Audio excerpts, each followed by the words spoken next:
আসসালামু আলাইকুম, স্বাগতম জানাচ্ছি বিবিসি নিউজ আন্তর্জাতিক সংবাদে। শুরুতেই সংবাদ শিরোনাম, এরপর বিস্তারিত।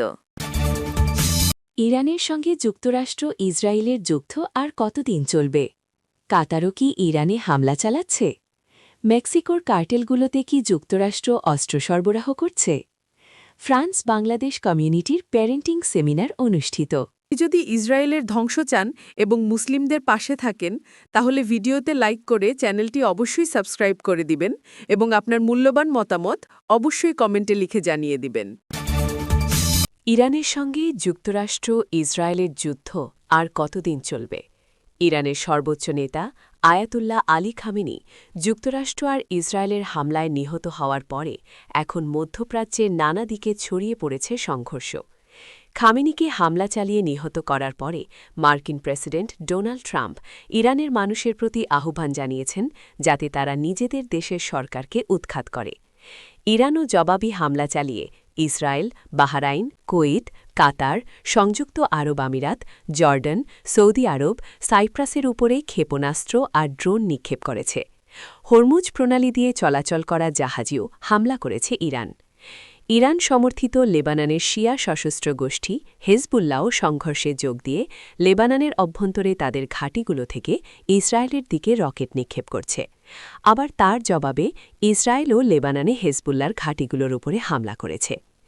এই প্রতিবেদনে তুলে ধরা হচ্ছে কেভাবে যুক্তরাষ্ট্র আর ইসরায়েলের সঙ্গে ইরানের যুদ্ধ বাঁধল, তার কী প্রভাব পড়বে আর কতদিনই বা চলতে পারে এই যুদ্ধ। ইরানে কি হচ্ছে? যুক্তরাষ্ট্র আর ইসরায়েল গত শনিবার ইরানের ক্ষেপণাস্ত্র পরিকাঠামো, সামরিক স্থাপনা আর শীর্ষ নেতৃত্বের ওপরে ব্যাপক হামলা শুরু করে। প্রথম দফার হামলাতেই আয়াতুল্লাহ আলী খামেনির পরিসরটি মাটিতে মিশিয়ে দেওয়া হয়। নিহত হন ইরানের সর্বোচ্চ নেতা। যদি ইসরায়েলের ধ্বংস চান এবং মুসলিমদের পাশে থাকেন, তাহলে ভিডিওতে লাইক করে চ্যানেলটি অবশ্যই সাবস্ক্রাইব করে দিবেন এবং আপনার মূল্যবান মতামত অবশ্যই কমেন্টে লিখে জানিয়ে দিবেন। কাতারও কি ইরানে হামলা চালাচ্ছে? দখলদার ইসরায়েল ও যুক্তরাষ্ট্র যৌথভাবে ইরান আক্রমণ করার পর পুরো মধ্যপ্রাচ্যে সংঘাত ছড়িয়ে পড়েছে।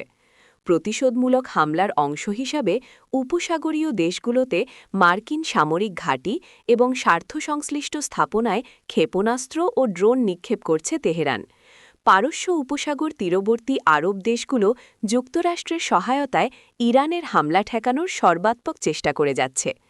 তবে এই প্রথম শোনা যাচ্ছে যে ইরানে পাল্টা হামলা চালিয়েছে কাতার।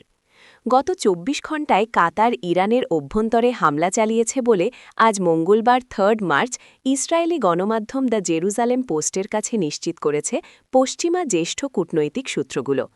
দোহা তেহরানের বিরুদ্ধে বেসামরিক অবকাঠামো লক্ষ্যবস্তু করার অভিযোগ এনে এই পাল্টা ব্যবস্থা নেওয়ার হুঁশিয়ারি আগেই দিয়েছিল।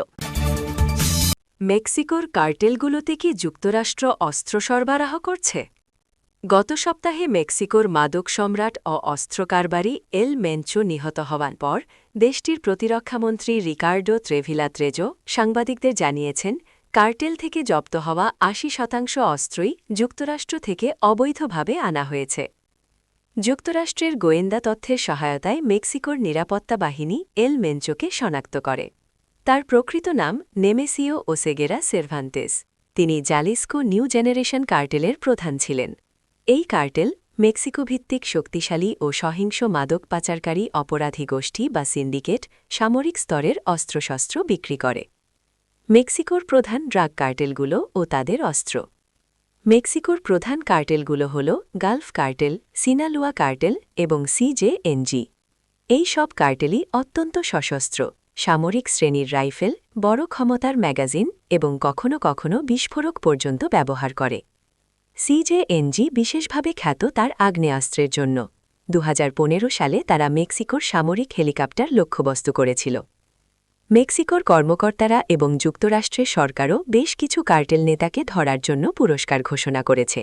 যদি ইসরায়েলের ধ্বংস চান এবং মুসলিমদের পাশে থাকেন, তাহলে ভিডিওতে লাইক করে চ্যানেলটি অবশ্যই সাবস্ক্রাইব করে দিবেন এবং আপনার মূল্যবান মতামত অবশ্যই কমেন্টে লিখে জানিয়ে দিবেন। ফ্রান্স বাংলাদেশ কমিউনিটির প্যারেন্টিং সেমিনার অনুষ্ঠিত। ফ্রান্সে প্রবাসী বাংলাদেশি কমিউনিটির উদ্যোগে পরিচালিত শিক্ষা ও নৈতিক উন্নয়নমূলক প্রতিষ্ঠান এমসি ইনস্টিটিউট ফ্রান্সের আয়োজনে প্যারেন্টিং বিষয়ক এক আলোচনা সভা ও সেমিনার অনুষ্ঠিত হয়েছে। গতকাল সোমবার ওভারভিলিয়েতে প্রতিষ্ঠানটির দ্বিতীয় শাখার নিজস্ব মিলনায়তনে আয়োজিত এ সভায় বিপুল সংখ্যক অভিভাবক ও শিশু-কিশোর অংশগ্রহণ করেন। প্রতিষ্ঠানের সভাপতি ও প্রিন্সিপাল মাওলানা বাদজুদ্দিন হারুনের সভাপতিতে অনুষ্ঠিত সভায় প্রধান উপদেষ্টা শরীফ আল মুমিন সহ কমিউনিটির বিশিষ্ট ব্যক্তিরা বক্তব্য রাখেন। বক্তারা বর্তমান প্রজন্মের সন্তানদের নৈতিক ও মানসিক বিকাশ, প্রযুক্তি নির্ভর যুগে সন্তান প্রতিপালনের চ্যালেঞ্জ এবং পরিবারে ইতিবাচক যোগাযোগ গড়ে তোলার গুরুত্ব তুলে ধরেন। তারা বলেন, ডিজিটাল যুগে সন্তানদের সঙ্গে বন্ধুত্বপূর্ণ সম্পর্ক বজায় রাখা এবং তাদের মানসিক চাহিদা বোঝা অত্যন্ত জরুরি। অতিরিক্ত একাডেমিক চাপ সৃষ্টি না করে সন্তানের আগ্রহ ও প্রতিভা বিকাশে সহায়ক পরিবেশ তৈরি করার ওপর গুরুত্বারোপ করা হয়।